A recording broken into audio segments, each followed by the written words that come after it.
یہ واقعہ ہمیں ڈرانے کے لیے نہیں بلکہ یہ یاد دلانے کے لیے ہے کہ اللہ تعالیٰ کی رحمت وہاں بھی پہنچ جاتی ہے جہاں انسان خود کو بالکل بے بس سمجھنے لگتا ہے۔ حضرت ابو ہریرہ رضی اللہ تعالیٰ عنہ سے روایت ہے کہ رسول اللہ صلی اللہ علیہ وآلہ وسلم نے فرمایا، قیامت کے دن جہنم میں 2 آدمی ہوں گے جو اتنا زیادہ روئیں گے اور فریاد کریں گے کہ ان کی آوازوں سے وہاں شور مچ جائے گا۔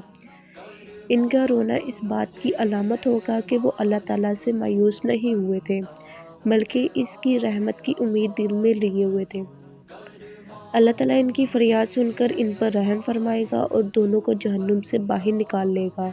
پھر اللہ تعالیٰ ان سے پوچھے گا، تم اتنا کیوں رو رہے تھے؟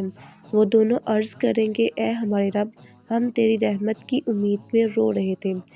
اللہ تعالیٰ فرمائے گا، میری رحمت تمہیں مل گئی ہے، لیکن اب تم دونوں کے لیے ایک امتحان ہے۔ تمہیں واپس اسی جگہ جانا ہوگا اور خود کو جہنم میں ڈالنا ہوگا جہاں تم پہلے تھے۔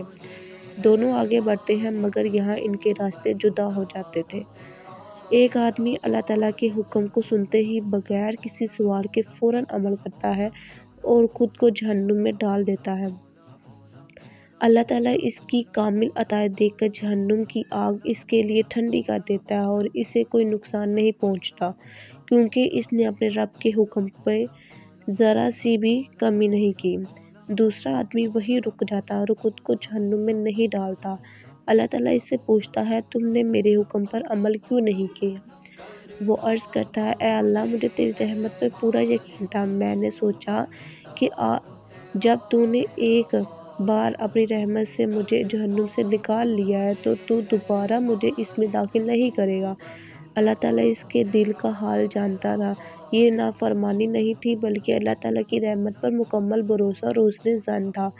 آخرکار اللہ تعالیٰ دونوں کو جنت سے داخل فرما دیتا ہے، پہلے شخص کو اس لیے کہ اس نے اللہ تعالیٰ کے حکم کی مکمل اطاعت کی اور دوسرے کو اس لیے کہ اس نے اللہ تعالیٰ کی رحمت پر پورا یقین اور بھروسہ رکھا تھا۔ یہ واقعہ ہمیں یہ بھی سکھاتا ہے کہ اللہ تعالیٰ اپنے بندوں کو صرف ان کی ظاہری عمل سے نہیں پرکھتا بلکہ ان کے دلوں کے حال کو دیکھتا ہے۔ کسی نے اطاعت کے ذریعے اللہ تعالیٰ کو راضی کیا اور کسی نے اللہ تعالیٰ کی رحمت پر گہرے یقین کے ذریعے۔ اس کا یہ مطلب ہرگز نہیں کہ ہم عمل چھوڑ دیں اور صرف یہ کہیں کہ اللہ غفور الرحیم ہے، بلکہ اصل کامیابی اس میں ہے کہ ہم گناہ سے بچنے کی کوشش کریں، اللہ تعالیٰ کے حکم کو اہم سمجھیں اور پھر بھی دل میں یہ یقین رکھیں کہ اگر ہم سے کوئی کمزوری ہو جائے تو اللہ تعالیٰ کی رحمت بہت وسیع ہے۔